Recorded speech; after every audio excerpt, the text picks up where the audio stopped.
तो दुनिया अभी वैश्विक महामारी कोरोना के चपेट में है और इस वैश्विक महामारी ने हमारी दैनिक दिनचर्या को पूरी तरह से प्रभावित किया है। संकट के इस घड़ी में हम सभी को अपने ध्यान रखने की आवश्यकता है। साथ ही साथ इस महामारी के दौर में जो सबसे ज़्यादा खतरे वाली स्थिति होती है वो हमारे बुजुर्गों और बच्चों की स्थिति है। इसी को ध्यान में रखकर आइए आपको हम सुनवा रहे हैं एक phone out interview doctor Rakesh Mishra से, जो कि शिशु रोग विशेषज्ञ हैं। वे विस्तार पूर्वक हमें बता रहे हैं कि किस प्रकार इस संकट की घड़ी में हम अपने बच्चों का ध्यान रख सकते हैं, और उनसे बातें कर रहे हैं डॉक्टर विजय कुमार मिश्र। नमस्कार सर, आकाशवाणी से डॉक्टर विजय मिश्र बोल रहा हूँ। डॉक्टर राकेश मिश्रा जी, आप इस भागलपुर शहर और आसपास के इलाके में प्रख्यात बाल रोग विशेषज्ञ के रूप में आप विख्यात हैं। अभी कोरोना नाम की वैश्विक महामारी फैली हुई है और इस वैश्विक महामारी में लोग अपने नवजात शिशु या फिर बच्चों की देखभाल कैसे करेंगे, इस विषय में आपसे अपने श्रोताओं के लिए हम जानकारी चाह रहे थे। नवजात शिशु की देखभाल के लिए सबसे अहम है कि उसके जो पेरेंट्स हैं, उसके जो गार्जियन हैं, उनको अपना केयर करना पड़ेगा, क्योंकि नवजात शिशु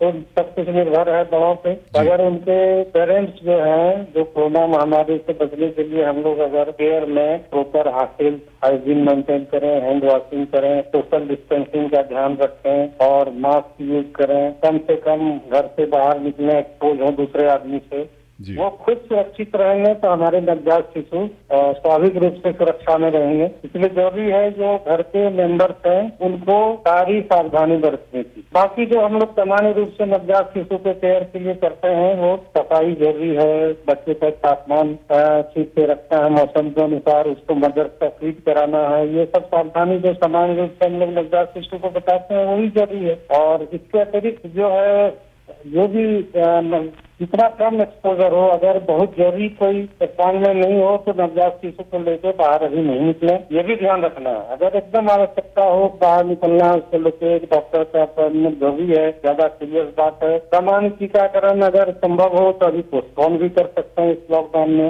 ये सब भी ध्यान रखना होगा ताकि नवजात शिशु बाहरी वातावरण से कम एक्सपोज हो। जी। इन बातों का अगर ध्यान रखेंगे तो निश्चित रूप से हम अपने नवजात को घर में सुरक्षित रख पाएंगे।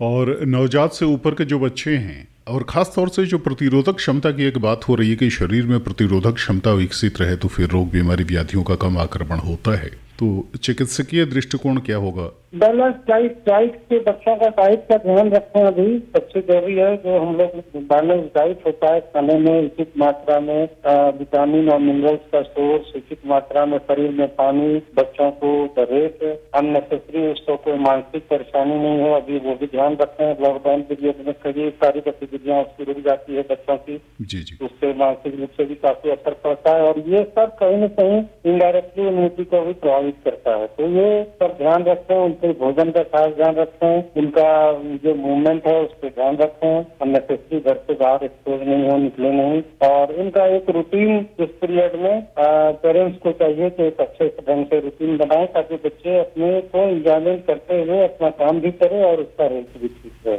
जी। ये तो बच्चों के लिए एक सलाह हुई। अभी एक आखिरी प्रश्न सर, आम लोगों के लिए आपकी ओर से क्या एक वरीय चिकित्सक होने के नाते चिकित्सीय सलाह होगी? 2-3 चीज का अगर हम सब ध्यान रखेंगे, चाहे बड़े हो या बच्चे, तो हम इस वैश्विक महामारी से निश्चित रूप से लड़ पाएंगे। पहला, ऑलवेज मास्क में हम लोग घर से बाहर निकले या घर के अंदर भी संभव हो तो यूज करें आपस में। मास्क एक अच्छे क्वालिटी का मास्क पहने, नहीं तो 3 लेयर्स के कपड़े में भी, या अच्छे कपड़े का भी जो नाक मुंह ढकने के काम आता है, जो समान रूप से हम लोग अपना कपड़ा घर में यूज करते हैं, वो उसको भी यूज कर सकते हैं।